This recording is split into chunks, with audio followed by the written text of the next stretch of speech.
हरे भरे और सुंदर जंगल में पक्षियों की चहचहाट और नदी की मधुर ध्वनि गूंज रही है। एक शरारती खरगोश बंदर के किले से केले चुराकर भाग रहा है और बंदर गुस्से में उसके पीछे भाग रहा है।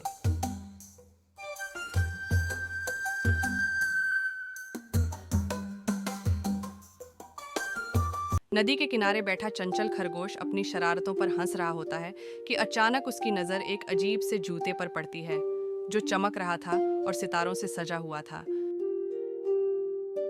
चंचल खरगोश एक जूता पहनती है और जूते से आवाज आती है, मैं एक जादुई जूता हूँ, मैं तुम्हारी हर इच्छा पूरी करूंगा। चंचल खुश होकर केक मांगती है और तुरंत उसके सामने एक बड़ा चॉकलेट केक आ जाता है।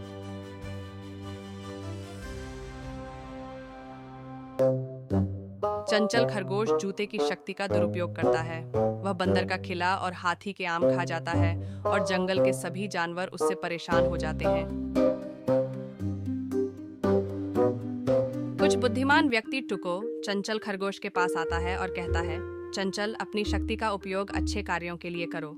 लेकिन चंचल इसका मजाक उड़ाता है। वह जूते से कहता है, इसे सबक सिखाओ। झूठा चंचल खरगोश को एक अंधेरी और खाली जगह पर ले जाता है जहां कुछ भी नहीं होता। चंचल डर जाता है और माफी मांगता है और वादा करता है कि वह जूते की शक्ति का इस्तेमाल अच्छे कामों के लिए करेगा।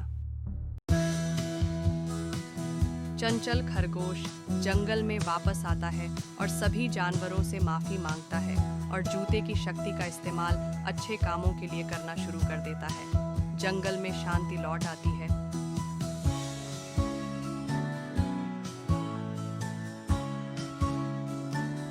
Please like and subscribe to Soul Experience. Thank you.